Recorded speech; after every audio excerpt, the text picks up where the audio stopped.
name is Kurt Schmoke. I'm the General Counsel at Howard University, and it's my pleasure to welcome you here this morning. First of all, I want to acknowledge and thank Dean Barron Harvey, the Dean of the Howard University School of Business, for allowing us to use the auditorium for this occasion. I want to thank the students, administrators, the faculty members who are here, and all of our guests. I explained to Senator Paul that students are very busy and that many have classes around noontime, so I'm going to just give the short version of his bio, leaving it to you to go to the website of his office. But it is really our pleasure to have Senator Rand Paul here today. As you know, he is the junior senator from Kentucky. He was elected in 2010.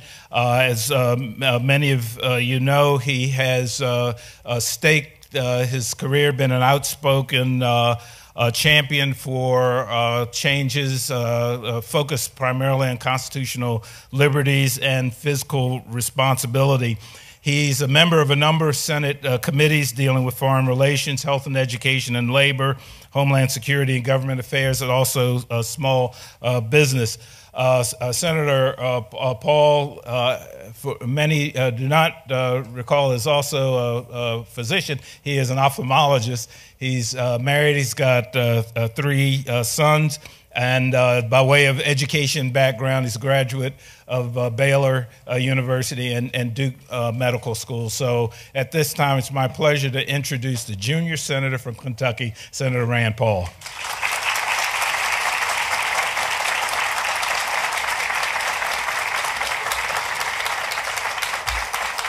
Thank you. Thank you. I'd like to thank President Rabeau, former Mayor Schmoke, and Howard University faculty and students for letting me come today. Now, some people have asked me, are you nervous about speaking at Howard? They say, you know, some of the students there, they may be Democrats. So my response has been, you know what? The trip will be a success if I can get the Hilltop to have a headline that says, a Republican came to Howard, but he came in peace. My wife Kelly asked me last week, she said, do you ever have doubts? Do you ever have doubts about trying to advance a message for an entire country? The truth is, sometimes. When I do have doubts, I think of a line from T.S. Eliot, a line that says, how should I presume to spit out all the butt ends of my days and ways, and how should I presume? And when I think of how political enemies often twist and distort my positions, I think again of Eliot's words, and I think, when I am pinned and wriggling on the wall, how should I presume? And here I am today at Howard, a historically black college. Here I am, a guy who once presumed to discuss a section of the Civil Rights Act. That didn't always go so well for me. Some have said that I'm either brave or crazy to be here today. I've never been, though, one to sit by and watch the world go by without participating. I wake up every day hoping to make a difference. I take to heart the words of Toni Morrison of Howard University, who wrote, if there is a book you really want to read that hasn't been written yet, then you must write it. Now, I can recite lots of books that have been written, or I can plunge into the arena and stumble, maybe fall, but at least I will have tried. What I'm about is a philosophy that leaves you to fill in the blanks. I came to Howard today not to preach or prescribe to you some special formula for you, but to say that I want a government that leaves you alone, that encourages you to write the book that becomes your future. You're more important than any political party, more important than any political pleadings or partisan pleadings. The most important thing you will do is yet to be seen. For me, I found my important thing to do when I learned to do surgery on the eye, when I learned to restore people's vision. I found what was important when I met my wife, when I got married. Many of you have those things that lay ahead of you. Although I'm an eye surgeon first and foremost, I find myself at this particular time in a debate over how we heal our sick economy and how we get people back to work. I truly believe that we have an economy that could create millions of jobs, But we have to rethink our arguments and try to rise above partisan rhetoric. My hope is that you'll hear me out, that you'll see me for who I am and not a caricature that's sometimes presented by political opponents. If you hear me out, I believe you'll discover that what motivates me more than any other issue is the defense of everyone's rights. Of strong importance to me is the defense of minority rights, not just racial minorities, but ideological and religious minorities. If our government does not protect the rights of minorities, then democratic majorities could simply legislate away our freedoms. The Bill of Rights and Civil War amendments protect us against the possibility of oppressive federal or state government. The fact that we are a constitutional republic means that certain inalienable rights are protected even from democratic majorities. The majority can't vote to take away your rights. They're yours. They're given to you by your Creator. No Republican questions or disputes civil rights. I've never wavered in my support for civil rights or the Civil Rights Act. The dispute, if there is one, has always been about how much of the remedy should come under federal or state or private purview. What gets lost is that the Republican Party has always been the party of civil rights and voting rights. Because Republicans believe that the federal government is limited, though, and that its function is limited by the Constitution, some have concluded that Republicans are somehow inherently insensitive to minority rights. Nothing could be further from the truth. Republicans do indeed still believe many rights remain with the people and the states respectively. When some people hear that, they tune us out and they say, oh, he's just using code words for states' rights to discriminate, for the states' rights to segregate and to abuse. But that's just simply not true. Many Republicans do believe that decentralization of power is the best policy, that government is more efficient, more just, and more personal when it's smaller and more local. But Republicans also realize that there are occasions, and have been occasions, of such egregious injustice that they do require federal involvement, that's precisely what the 14th Amendment was about and what the Civil Rights Act was intended to do, protect citizens from state and local tyranny. The 14th Amendment says, no state shall. The 14th Amendment did change the Constitution to give a role for the federal government in protecting citizenship and voting, regardless of race. Now, I didn't live through segregation, nor did I experience it firsthand. I did grow up in the South, in public schools. I went to schools with whites, blacks, Latinos. We all seemed to pretty much get along. So perhaps some will say that I can't understand. But I don't think you had to be there to be affected by our nation's history of racial strife. The tragedy of segregation and Jim Crow in the South is compounded when you realize that integration began in New England in 1840s and 1850s. In 1841, Frederick Douglass is pulled from the white car on the Eastern Railroad, clutching his seat so tightly that when he's thrown from the train, the remnants of the seat are still in his hands. But within a few years, public transportation was integrated in the Northeast. It's a stain on our history that integration didn't occur for more than 100 more years in the South. In the 1960s, we were still fighting to integrate transportation in schools, and that was and is an embarrassment. But the story of emancipation, of voting rights, and of citizenships from Frederick Douglass to the modern era is really, in fact, the history of the Republican Party. How did the party that elected the first black U.S. senator, the party that elected the first 20 African-American congressmen, how did that party become a party that now loses 95% of the black vote? How did the Republican Party, the party of the great emancipator, lose the trust and faith of an entire race? From the Civil War to the Civil Rights Movement, for a century, most black Americans voted Republican. How did we lose that vote? To understand how Republicans lost the African-American vote, we must first understand how we won the African-American vote. In Kentucky, the history of black voting rights is inseparable from the Republican Party. After the Civil War, virtually all African-Americans became Republicans. Democrats in Louisville were led by the Courier-Journal editor, Henry Watterson, and they were implacably opposed to blacks voting. The Democrats, to a person, were opposed to blacks voting. Watterson himself, who was the editor for 30 or 40 years of the Courier-Journal, wrote that his opposition to blacks voting was founded upon the conviction that their habits of life and general condition disqualified them from the judicious exercise of suffrage. This was the Democrats. In George Wright's Life Behind the Veil, he writes of Republican General John Palmer standing before tens of thousands of slaves on July 4th, 1865, when slavery still existed in Kentucky, and declaring, "My countrymen, you are free, and while I command the military forces of the United States, will defend your right to freedom." And the crowd erupted in cheers. This is the history of the Republican Party. Meanwhile, Kentucky's Democrat-controlled legislature voted against the 13th, the 14th, and the 15th Amendments. In Louisville, William Worley was a black Republican. He was born at the end of the 19th century. He was a founder of Louisville's NAACP.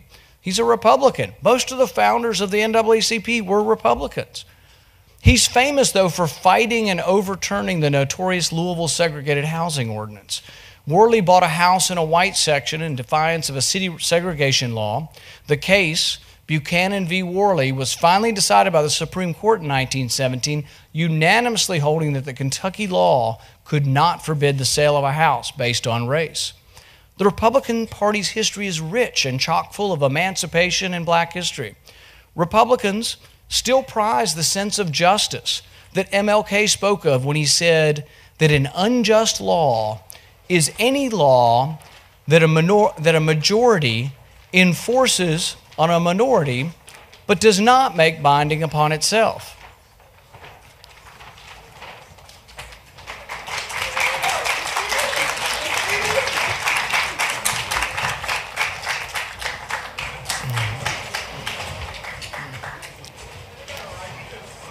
You know, I wasn't sure if my speech would be entertaining, but now you've had some entertainment.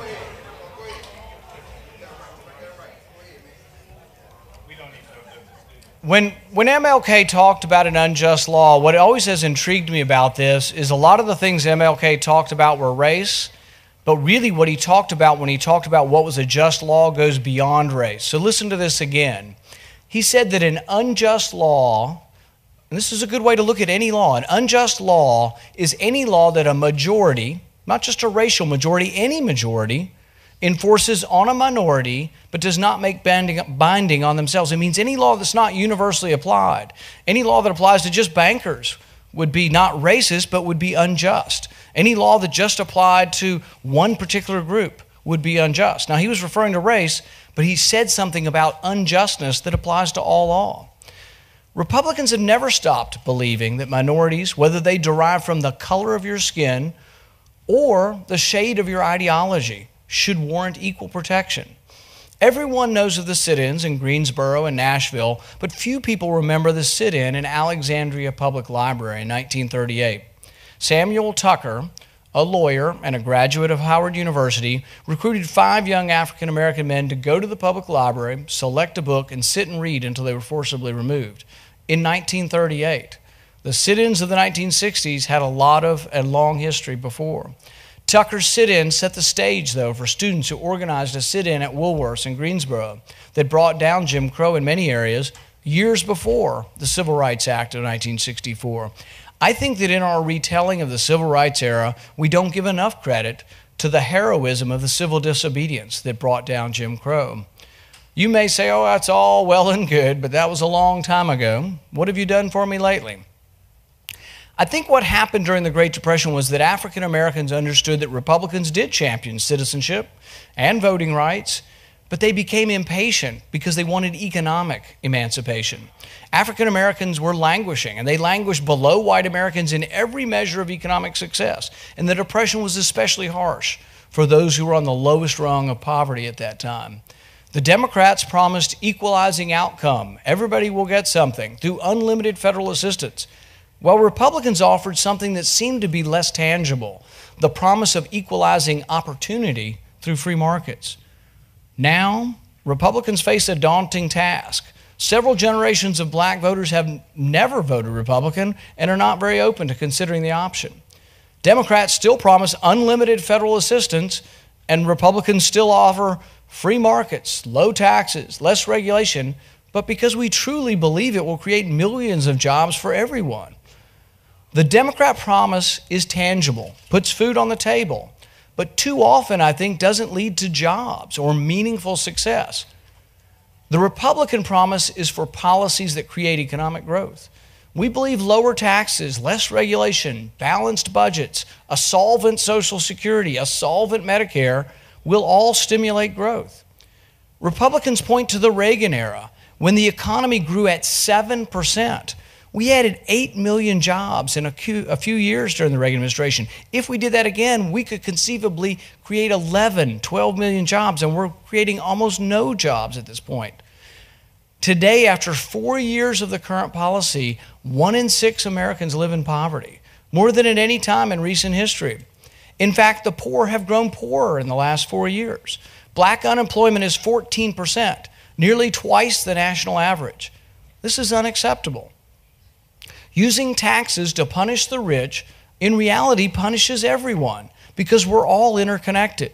High taxes and excessive regulation and massive debt are not working. This isn't just Democrats, it's Democrats and Republicans that have been piling on the debt, but the debt is a burden for you. The debt is an impediment to you getting a job when you leave here. The economy's been growing at less than 1% and actually contracted in the last quarter of last year. I would argue that the objective evidence shows that big government is not a friend to African Americans. Big government relies on the Federal Reserve, our central bank, to print money out of thin air. Printing money out of thin air leads to higher prices. When the prices of gas rise to $4 a gallon, it's a direct result of your government's debt. When food prices rise, it's a direct result of $50,000 we borrow every second. Inflation hurts everyone, particularly the poor. If you're struggling to get ahead, if you have student loans and personal debt, you should choose a political party that wants to leave more money in the private sector so you'll get a job when the time comes. Some Republicans, let's call them the moss-covered variety, mistake war for defense. They forget that Reagan argued for peace through strength, not war through strength. The old guard argues for arming Gaddafi, and then the next year they argue that we want boots on the ground to defeat Gaddafi. They've got to be involved everywhere all the time. I want you to know that there are Republicans who don't clamor for war, that many Republicans believe in a strong national defense that serves to preserve the peace. In Louisville, in the predominantly African-American west end of town, it was recently announced that 18 school districts are failing, or 18 schools. The graduation rate from high school is 40%. The head of Kentucky's education called it academic genocide. Johns Hopkins researchers call these schools dropout factories. I defy anyone to watch Waiting for Superman and honestly argue against school choice. A minister friend of mine in the West End calls school choice the civil rights issue of our day. I think he's right. By the 6th grade, Ronald Halassi was failing most of his classes, but through school choice, he was able to attend a Catholic school here in D.C. There, he learned that he had a natural gift for composing music. For that, he wasn't even reading. His reading level was so low that he struggled to even write lyrics. Ronald then went on to matriculate at Barry University. There are countless examples of the benefits of school choice. Talk to the parents of these kids. Look at the kids that were interviewed in the movie Waiting for Superman. Maybe it's about time we all reassess blind allegiance to ideas that are failing our children. Every child in every neighborhood of every color, class, and background deserves a school that will help them succeed. Those of you assembled today are the American success stories. You will make it and do great things. But in every neighborhood, white, black, or brown, there are kids who are not succeeding because they simply made mistakes or they messed up. They had kids maybe before they were married or before they were old enough to support them, or they got hooked on drugs, or they simply left school. Republicans are often miscast as uncaring or condemning of kids who make bad choices. I, for one, plan to change that.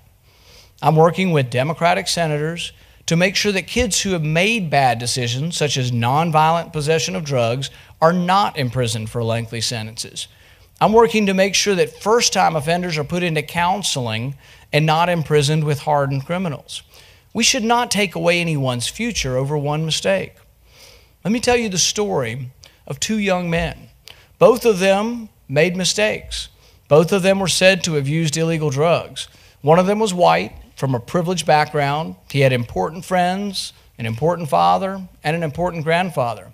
You know, the kind of family who universities name dorms after. This family had more money than you could count. Drugs or no drugs, his family could buy justice if he needed it. The other man also used illegal drugs, but he was of mixed race and from a single-parent household with little money. He didn't have important friends or a wealthy father. Now, you may think I'm going to tell you a story about racism in America where the rich white kid gets off and the black kid goes to jail. It could be, it often is, but that's not this story. In this story, both young men were extraordinarily lucky. Both young men were not caught using illegal drugs, and they weren't imprisoned. Instead, they went on to become presidents of the United States.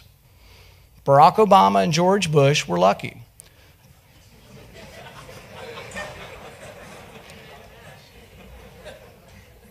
The law could have put both of them away for their entire young adulthood. Neither one of them would have been employable, much less president. Some argue with evidence that our drug laws are biased, that they are the new Jim Crow. But to simply be against them for that reason misses a larger point. They are unfair to everyone, white, black, brown, largely because of this idea that one size fits all, this idea that federal sentences should have no discretion. Our federal mandatory minimum sentences are simply heavy-handed and arbitrary. They can affect anyone at any time, though they disproportionately affect those without the means to fight them. We should stand and loudly proclaim, enough's enough. We should not have laws that ruin the lives of young men and women who have committed no violence. That's why I've introduced a bill to repeal mandatory minimum sentences.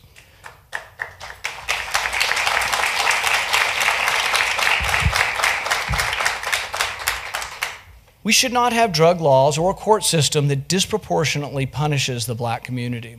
The history of African American repression in this country rose from government-sanctioned racism. It's important to remember that, from government-sanctioned racism. Jim Crow laws were a product of bigoted state and local governments. Big and oppressive government has long been the enemy of freedom, something black Americans know all too well and on a personal level. We must always embrace individual liberty and enforce the constitutional rights of all Americans, rich and poor, immigrant and native, black or white. Such freedom is essential in achieving any long-standing health and prosperity. As Toni Morrison said, write your own story. Challenge mainstream thought. I hope that some of you will be open to the Republican message that favors choice in education, a less aggressive foreign policy, more compassion regarding nonviolent crime, and encourages opportunity in employment.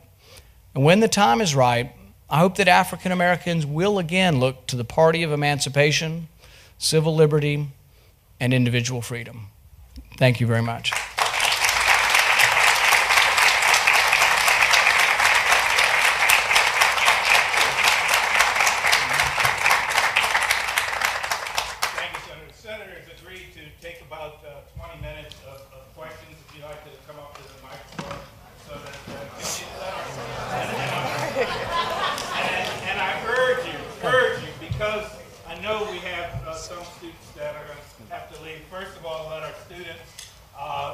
And please question, not speeches. Thank you. Yes, ma'am. Oh, you got it? Okay. Is it on? Yes, sir. And then we'll go over here. Thank you, Senator Paul. If you'll tell me your name and where you're from. My name is Joshua Matfis. I'm actually a student at American University. Okay. And thank you for coming out. During your speech, you mentioned that you have support, that you want a government that leaves you alone. And you've been one of the fiercest opponents of federal interference with local autonomy and local rights. So how can you justify killing last year's D.C. budget autonomy bill and also interfering with the local legislation of our locally elected government? Good question. First of all, when partisans discuss an issue, sometimes you only hear one side, so I'll tell you the other side of this. I didn't kill any D.C. autonomy bill. They could have had a vote at any point in time. I have no power to stop any legislation. I'm in the minority, and I put on amendments that they did not want to vote on. So they perceived that as killing the bill, but my intention was to get votes on some amendments. And they have the majority. The Democrat majority could have easily voted mine down, but they didn't choose to vote on them. So it's kind of interesting. Like right now we're having this gun debate, and they say, oh, I'm preventing the debate from happening. I'm not preventing any debate from happening. They just have to agree to vote and to move forward. They chose not to vote. On D.C. autonomy, I'm of two minds. Do I think maybe D.C. could have more autonomy? Maybe. But I also know that the Constitution put D.C. under Congress's purview, and that we give D.C. money from the rest of the country, from the tax receipts. So I think that oversight on the money that we spend, it is incumbent. It's a responsibility of the Constitution and a budgetary responsibility that we have oversight on the money that we spend from the U.S. Treasury in D.C. So I think it is a tough road to walk, but I'm willing to look at budgetary authority and see if we can come to a resolution. Good afternoon, sir. Good afternoon. My name is Julian Lewis. I'm a senior political science major from Memphis, Tennessee, and I would just like to thank you for coming to Howard University and speaking with us.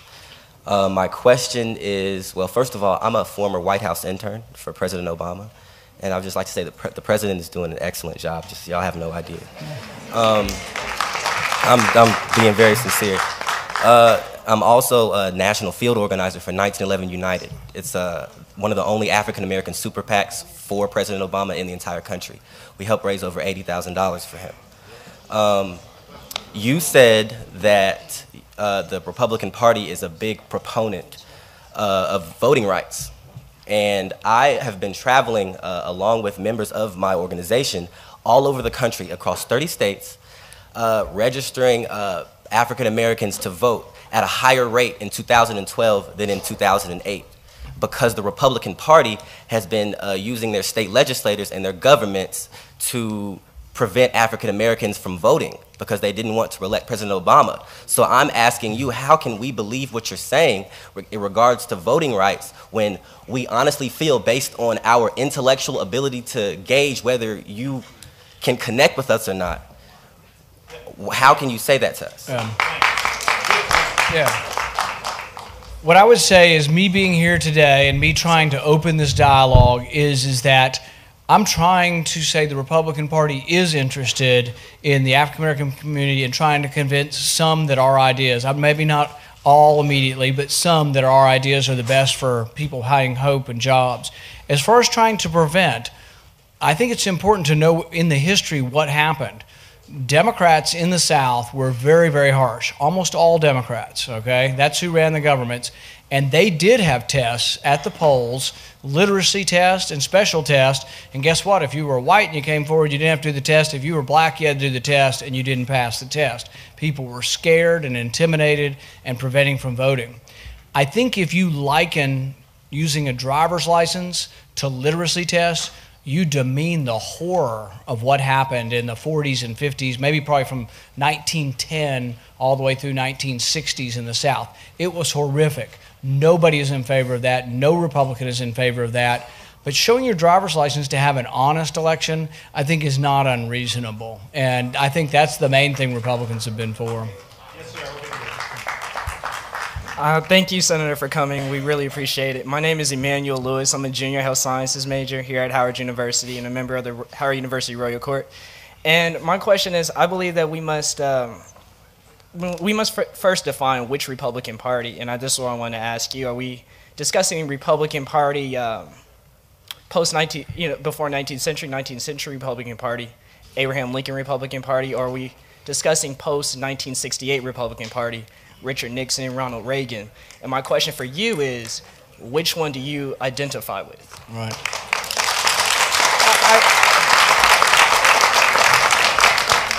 I think that's a great question, and that hits the nail on the head exactly as to what our obstacles are, because people, including those who may have just clapped, perceive there as being completely different parties. And you don't object to the party of emancipation and voting rights and citizenship and all of that, of the 13th, 14th, and 15th Amendment. The argument that I'm trying to make is we haven't changed. We don't talk about it. I'm either going to convince you or not, but my argument is there are some of us who haven't changed, who are still part of the party that you liked, but there are part of us who truly believe Reagan was still part of that we don't see an abrupt difference. We don't see all of a sudden, we see horrible Jim Crow and horrible racism that happened in the 30s, 40s, 50s. It was all Democrats. It wasn't Republicans. Now, did some of them switch over and become Republicans? Yes. But the Republican Party primarily were not those people. And so it's an argument, an obstacle. I'll give you one example. The first, one of the African-American U.S. senators was a guy named, blanking on his name, from Massachusetts. Brooks, Edwin Brooks. And his Howard graduate, yes. And but his comment was, I thought a pretty interesting comment. His comment was, if Democrats had the incredible history of abolition, emancipation, voting rights, and of being for all of the Civil War amendments, you'd hear about it all the time because Democrats are good at talking about stuff like that. He said Republicans have done a terrible job, and that's why I think we have to resurrect some of this. I mean, how many of you would have, if I would have said, who do you think the founders of the NAACP are? Do you think they were Republicans or Democrats? Would everybody in here know they were all Republicans? Yes. All right. You know more than I know. Okay, and that's, and I don't mean that to be insulting. I don't know what you know, and you don't, I mean, I'm trying to find out what the connection is. But the thing is that I think the general public in the Republican Party hasn't talked enough about the great history and interaction between the Republican Party and black history and voting rights in our country. And I would try to make the argument, and it's an uphill battle. I mean, frankly, it is an uphill battle for me to try to convince you that we haven't changed. But that's part of me being here, and that's what I'm trying to do anyway. Yes, ma'am. Good morning. My name is Quanda Trice, and I'm a Navy veteran from Murray, Kentucky. Oh, great. And I am a doctoral student here at Howard University, majoring in political science. My question is that this week in Kentucky, we've had a lot of victories this week, including the legalization of a hemp bill for industrial purposes and what have you. My question to you is, being from Callaway County, McCracken County, and all of those different places in that nook and cranny, there have been such a large number of African Americans who have been incarcerated for drug issues. My question to you is, how are you going to take this industrialized new economic boost and actually allow African Americans, other people that have been disenfranchised, the poor, to actually benefit from this industrialization that's going forth in our great state? Thank you for the question. I think it's a good question. It's also an example of, if you want to see, am I trying to work with other sides? Am I maybe different than some Republicans you've ever met? I signed a letter with our Democrat governor to ask for a waiver from No Child Left Behind, and I'm also lobbying the Democrat governor and working with our Democrat congressman from Louisville on the hemp issue to try to get a waiver at the federal level. We now have a state law that's passed, but we have to get a waiver from the federal level in order to grow it. Now, it is important that we distinguish hemp and drugs are different things. Hemp's going to be a crop. It's not a drug, it's a crop. You use it for paper, you use it for rope, you use it for clothing, biofuel, there's a lot of stuff. But it is a step forward. It was a huge victory. We won with 90% of the vote, and we started out, but this was something Republicans and Democrats working together. I hope the growing of it, that everybody will benefit from it, including African Americans. On the incarceration thing, I've got the bill on mandatory minimums. Kentucky's actually made some steps forward with having more local drug court. And I also want to distinguish that I'm not talking about standing up here saying drugs are good. What I'm saying is that even the most benign of the drugs that we talk about, marijuana, I think if you use it too much, you will lose IQ points. I think if you use it too much, you won't show up for class.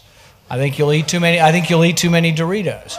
You know, I think there's a lot of things that aren't good about it, but also if you make a mistake and choose to do that, kids are forever doing stuff until they're 25 that they shouldn't be doing, and then all of a sudden they turn 25 and a light bulb goes off or they get married or something, and they tend to settle down more. But I just don't want to see them in jail, and I will do everything I can to keep nonviolent criminals out of jail. Thank you. Thank you for coming, Senator. My name is Thomas Smith. I'm a freshman finance major in the School of Business from New Orleans.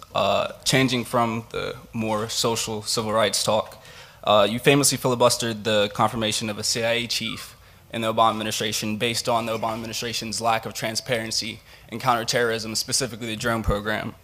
My question starts with your fellow Senator Jon Tester from Montana gave testimony on the floor of the Senate against a recently anonymously added bill with a provision that gives legal cover to agribusiness, and a provision which, quoting the Senator Tester, says the USDA has the right to ignore any judicial rulings on GMO crops. Those in your ideological party, the Tea Party, have spoken out vehemently against it. And did you have any knowledge of the provision on the floor and the floor testimony of Jon Tester from Montana? And if you did, why did it not deserve the filibuster the CIA confirmation did, or your proposed filibuster of any gun legislation? Okay. Help me understand a little bit again, just in your own words again. This was it was about GMO, the genetically modified corn and things like that. It's been commonly called the Monsanto Protection Act. Okay. But explain to me again exactly what we had a lot of votes recently, and I'm not sure I know the details real well of this. Senator Jon Tester, Democrat from Montana, was on the Senate floor, and he pointed out a provision in a recent appropriations bill, I believe it was, having to do a lot with agriculture, and in it there was a provision that basically, in his words, tells the USDA to ignore any judicial rulings or possible judicial rulings on GMO foods, which in a sense could give legal cover, legal immunity to agribusiness, like companies like Monsanto. And I can't remember if we actually had a vote on this or not. Did it pass by voice vote? Yes, it was passed and signed by President Obama. By voice vote. I think that I'm against giving immunity to big corporations in general. Okay, I think, for example, and this is a different subject but may be related, is that when we give immunity, like for Google, to turn over your records of what you search on your computer, I think that's a mistake, because then they're going to violate your contract. The same with Monsanto or any company. If there's an obligation to deliver food that is not harmful to you, and they deliver something that a court says is harmful, then I think we should go with the courts, and that the government shouldn't override that. The specific vote I'll have to look into, because I really don't remember the details. But that's the best I can do for an answer. Thank you very much. Thank you. Yes, sir. Good afternoon. My name is Brandon Patterson. I'm a sophomore economics major, political science minor from Chicago. And my question is, recently the state of Maryland repealed the use of the death penalty. A lot of organizations, including the NAACP, which I'm a part of, have been working to get capital punishment repealed nationwide because it is applied unfairly to racial minorities. So I wanted to get your views on the death penalty and the purpose it serves in our criminal justice system today, if any. Yeah, I have mixed feelings on the death penalty. I think of it sometimes in a personal way, that if someone came into my house and killed my wife, if I were there at the time, I'd have no problem pulling the trigger to kill him to defend my wife. Also, a week or two later, I just don't know if I'm a forgiving enough person. I'd be probably for executing. I mean, just that's my emotion coming out. But I also realize that the court system's made mistakes, and even while I'm a big, huge fan of our court system of having a trial by jury and having a judge and having all those things, still there are evidence, and some of it comes from Illinois on rape, where some rape cases involving murder also, it was proven time after time that they were making mistakes, that the courts were making mistakes. So I do have some reservations, and I'm not sure I know exactly what the answer is. I do think that most penalties for crime should be done at the state level, not the federal level. So I'm not a big fan of federal death sentences for anything other than maybe treason. Yes, sir. Hello, Senator. Thank you very much for coming. My name is Darian Unger. I'm a professor here in the School of Business. I thank you for coming, despite the fact that you have spoken out against against the Civil Rights Act, against the Voting Rights Act, and you've done it as a champion of individual liberties and states' rights, and so I wonder, aside from the moral reasons not to discriminate, of which there are many, when is it okay legally to discriminate, according to you? Well, I think it's a mischaracterization of my position, mischaracterization. I've never been against the Civil Rights Act, ever. And I still continue to be for the Civil Rights Act as well as enforcement of the 14th Amendment. Well, I mean, there was a long one interview that had a long extended conversation about the ramifications beyond race, and I have been concerned about the ramifications of certain portions of the Civil Rights Act beyond race, as they are now being applied to smoking, menus, listing calories and things on menus, and guns. And so I do question some of the ramifications and the extensions, but I've never questioned the Civil Rights Act and never come out in opposition to the Civil Rights Act, nor have I ever introduced anything to alter the Civil Rights Act. So your characterization is incorrect. Yes, sir. Good morning. My name is Jabari Zakia. I'm a native Washingtonian living in the colonial city of Banneker City. And to correct you, D.C. residents pay more in federal taxes than they get back from the federal government. But my questions are this. The 14th Amendment was passed to protect those enslaved Africans coming out of slavery and not corporations. Do you believe that corporations are people that have the same protections as natural citizens without any of the negativities of natural citizens? And my second question is that the Constitution requires that Congress declare war. The power to declare war is in the Congress' hand. Bill Clinton was impeached by the Republican House because he allegedly lied about an affair. Based on that premise, should George Bush be considered a war criminal for lying to getting the United States into the war with Iraq? And in the same provision, should Barack Obama be impeached for getting into Libya without an act of Congress? How about yes, no, no, yes, no? No, seriously, I'll try to answer some of the questions. On corporations, whether they should be people, they're obviously not the same as people. So you don't get a trial by jury and you don't have habeas corpus and necessarily the same due process as an individual gets. And I think sometimes corporations, particularly big corporations, use government to get special privileges, and I'm against that. I'm against special tax deductions for corporations. I'm also against anything that takes your money and props up or gives special privilege to corporations. However, on the other side, corporations do have a very important function in our society. So let's say when you graduate and you get out, you start a plumbing business, and you're doing pretty well, but then someone sues you. One of your pipes break and it was an accident, maybe your supplier wasn't good, but now all of your profit, all of your assets are taken by the courts. Should they be able to also get your house and anything else you've saved for, or should the corporation protect you a little bit through bankruptcy? So bankruptcy is debated all the time on whether it should go towards creditors or towards the debtor. And I think there has to be some balance and there has to be some protection because it does help you. You'll meet people in your life who have been bankrupt 3 times and then go on to hit it big. And if we ruin them, we don't put people in prison for anymore, but if we ruined them and said, oh, we're going to take your house and everything else, I also see it from my perspective. I'm a physician. I try to do my best all the time, but I'm human. Has anybody ever had an infection that I operated on?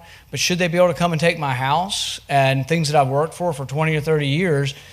I have a corporation that somewhat secludes me from people coming and taking their house. So I think about that on corporations. It's not all big, huge corporations. Sometimes it's mom and pops or individual businesses like your parents might have. On declaration of war, absolutely, I'm opposed to Republican or Democrat presidents taking us to war without a declaration. How about 2 more? Yeah. Good. Just the 2 at the microphones. We'll do those. Good afternoon, Senator Paul. My name is Charlesetta Wilson. I'm a graduate student here at Howard University in the physics department. My question is in reference to something you said earlier in your speech, namely that you are for the markets being free.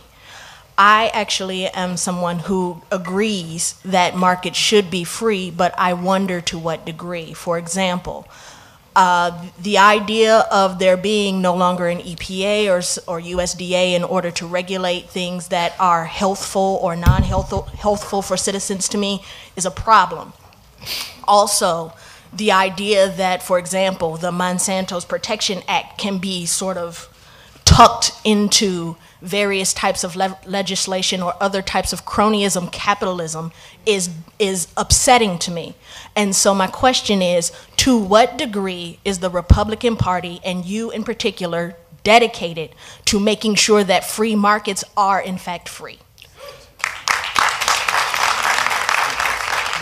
I think it's a good question. It's also something where I think we've done a poor job. I would say Republicans have done a poor job promoting that we believe in protections of the environment. And I think we can do a better job. I, for one, believe that if you believe in strict property rights, that no one should pollute their neighbor's property, and you should get absolute injunctions. You can't pollute them just a little bit. You know, you just can't pollute your neighbor's property. So the Clean Water Act, I think, is and has an appropriate purpose or goal. The Clean Water Act says you can't discharge pollutants into the navigable streams of America. What does that mean to me? Chemical company is not allowed and should not be allowed to dump chemicals in the Ohio River, okay? Absolutely. But you know what it's come to believe over time, so I'm not opposing having rules. What the Clean Water Act has become, though, is we now say that dirt is a pollutant, and we say that your backyard is a navigable stream. We've just gone too far. The Sackett family, this went to the Supreme Court last year, bought a $25,000 lot near a lake, not on a lake, no rivers, no streams, no ponds. It's a 1/4 acre lot. They began putting gravel on it. The EPA sent them a note and said, you are now being fined $75,000 a day. And they said, why? They said, it's a wetlands. Going back to the Clean Water Act. So we took something that was well-intentioned to stop chemical companies from dumping chemicals in the water, and we are now using it to abuse a middle-class family that just put some gravel on a lot that never has any water on it. They then had the audacity to tell them, you have no recourse in court. So they fought it all the way to the Supreme Court, and the Supreme Court said, this is America, for goodness sakes. The government just can't come take your property without you getting your day in court. So really my answer to you would be, we need to do a better job saying we believe in a clean environment, that we do believe in rules, but that the balance has shifted too far, and we're now abusing property rights and abusing farmers and small property owners, and we need to shift the balance back. And that if you shift the balance of regulations too strongly, you lose jobs. And I think that's where we are now, that we have so many regulations that we're losing jobs. Last question. Good morning, Senator. My name is Jeffrey Muhammad. I'm a former business student here at this. I'm from Washington, D.C. How are you, sir? Very good. Is that the question? Well, when I was here in the School of Business, I went to one of my teacher's office, and he said to me, you all killed Malcolm X. And I was taken back. Say it one more time. He said that we killed Malcolm X. Malcolm X? Yes. So who's we? Basically, I'm Jeffrey Muhammad. I'm of the Nation of Islam. No, but you're saying your teacher said that we killed. Who's well, here's my point, sir. Would you agree to open the files to who killed Malcolm X? And what's your position on Minister Louis Farrakhan's request? Can I ask some patience, please? Yeah, now let's give him a chance. Let's give him a chance. I want to know what your position is on the Honorable Minister Louis Farrakhan's request for a separate nation and territory within America. Yeah. Thank you very much. I think my goal is really not separate but equal, but sort of that we're going to all be the same someday without trying to be separate. And I think we're getting closer to that. And so I don't really want to see separation so much. What I would say, though, with regard to, and I can't claim that I'm an expert on Malcolm X. I, know a little bit. I would say that there were some things, and even from Louis Farrakhan, that has been said, probably a lot of things I don't agree with, but there are some things that are talking about empowerment, being a good person, taking it upon yourself to be a good citizen in your community, that probably Malcolm X and Louis Farrakhan are in favor of, that I would agree to. I don't like the idea of separation. I think we should be moving towards more that we're not that different, or really shouldn't be different at all under the law. Senator, I think this young man stood a long time. All right, we'll do one more. If it's got to be an easy question, though. No problem. Good afternoon, Senator. My name is Keenan Glover. I'm an administration of justice major from Rochester, New York. Okay. A freshman as well. You say you want to provide a government that leaves us alone. Quite frankly, I don't want that. I want a government that is going to help me. I want a government that will help me fund my college education. I want a government that won't define me by my fast food nor by my family's income. I'm a dollar sign with a heartbeat in this nation. This society is mirrored image of Capitol Hill. Do you, Senator Rand Paul, have a formulated solution to come up with new American values so that the citizens of this nation have a worth of more than dead presidents and Ben Franklin? I think what I would say when we go back to that I want a government that leaves you alone, the main reason I say that, and we can disagree, but probably we're going to end up disagreeing. But what I would say is that the reason I say leaves me alone is the gentleman just stood up and people gave him a hard time, and probably most people here are not followers of Louis Farrakhan. But in America, you can live and be a follower of Louis Farrakhan if we leave you alone, and we ought to. And so we don't have to all agree on every issue. So, I think there are a lot of issues where we are all going to not agree on. But if we have a government that doesn't get involved in every issue, a government that kind of leaves you alone, doesn't mean no government, doesn't mean government's not involved in education. For example, one of the things I often say is, it's not that I believe in no government, I believe in a government that spends what comes in. And that's not that unreasonable. We bring in $2.6 trillion a year in money, but we're spending $3.8 trillion. So even though I think your education is important and maybe you have a student loan from the government, I'm not for borrowing it from China. I'm for figuring out how we get it out of the $2.6 trillion that comes in every year, because I think if we borrow it from China, we're going to give you a student loan, you're going to graduate from Howard, and you're going to have $60,000 in debt, and then you got no job. Because we borrowed so much money from China that we're ruining the economy. So it is beyond, we have to think beyond sometimes the immediate effects of, yeah, I want my student loan. And I'm not saying I'm against the student loans. I'm saying we have to be careful that if we give everybody in the country unlimited student loans and everybody goes to college, and then the country becomes so indebted that there are no jobs, have we done you a service? So everything it's a balancing act of trying to figure it out. And you and I may not completely agree, but I think leave me alone is a good mantra for government, because government has to be involved in certain things, but there are many things we can leave government out of. Please join me in thank you. Senator Paul.